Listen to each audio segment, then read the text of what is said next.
আজি 2017 চনৰ পৰা এই কাৰিকৰীখিনিৰ লগত জড়িত। লগতে গুৰু হিচাপে অন্য গুৰু নাই। আজাদ ৰহমান ছাৰতে প্ৰথম আৰ্ট শিকিছিলোঁ শিৱসাগৰ। তাৰপিছত চিনাকি হ'লোঁ প্ৰদীপ দা যোৱাবাৰী। তেওঁৰ পৰাই ৰাসৰ সা সৰঞ্জামখিনি ল'লোঁ। তো 2017 চনত নিজে ভাওনা ইত্যাদিমূলক এই ভাওনা মুখা কিছুমানো বনাইছিলোঁ। তেনেকৈ ভাওনাৰ লগত জড়িত হ'লোঁ। কাৰিকৰী বিদ্যাখিনি আছে কাৰণে এনেকৈ চলি আছোঁ আৰু।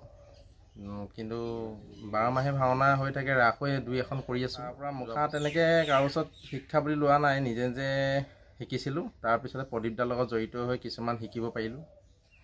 তেনেকৈ কিহে বনোৱা হয়? সম্পূৰ্ণ মুখা কিছুমান বেতৰো আছে, বাঁহো আছে, তাৰপৰা কাগজটো ব্যৱহাৰ কৰা হয়, আঠা কাপোৰ লগোৱা হয়, গোবৰ মাটিও ব্যৱহাৰ কৰা হয়।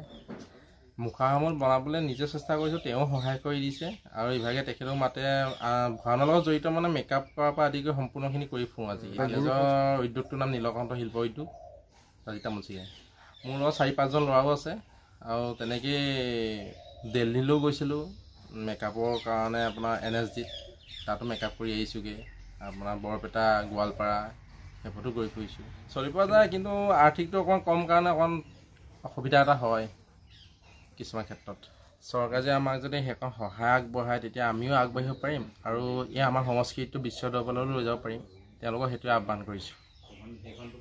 আজি 2017 চনৰ পৰা এই কাৰিকৰীখিনিৰ লগত জড়িত। লগতে গুৰু হিচাপে অন্য গুৰু নাই। আজাদ ৰহমান ছাৰতে প্ৰথম আৰ্ট শিকিছিলোঁ শিৱসাগৰ। তাৰপিছত চিনাকি হ'লোঁ প্ৰদীপ দা যোৱাবাৰী। তেওঁৰ পৰাই ৰাসৰ সা সৰঞ্জামখিনি ল'লোঁ। তো 2017 চনত নিজে ভাওনা ইত্যাদিমূলক এই ভাওনা মুখা কিছুমানো বনাইছিলোঁ। তেনেকৈ ভাওনাৰ লগত জড়িত হ'লোঁ। কাৰিকৰী বিদ্যাখিনি আছে কাৰণে এনেকৈ চলি আছোঁ আৰু।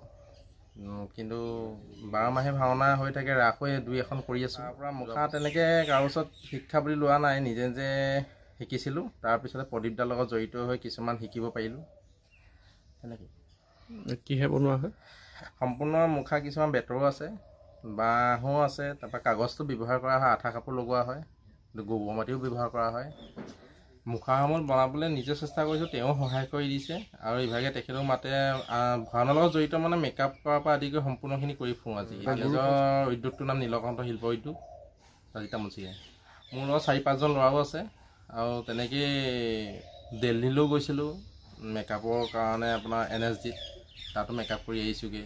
আপোনাৰ বৰপেটা, গোৱালপাৰা সেইবোৰতো গৈ ফুৰিছোঁ। চলি পোৱা যায়, কিন্তু আৰ্থিকটো অকণমান কম কাৰণে অকণমান অসুবিধা এটা হয় কিছুমান ক্ষেত্ৰত। চৰকাৰে যে আমাক যদি সেইখন সহায় আগবঢ়ায়, তেতিয়া আমিও আগবাঢ়িব পাৰিম আৰু এই আমাৰ সংস্কৃতিটো বিশ্ব দৰবাৰলৈ লৈ যাব পাৰিম। তেওঁলোকক সেইটোৱে আহ্বান কৰিছোঁ। যিকোনো খবৰৰ বাবে যোগাযোগ কৰক 7099017330 লগতে 7099017110 নম্বৰত।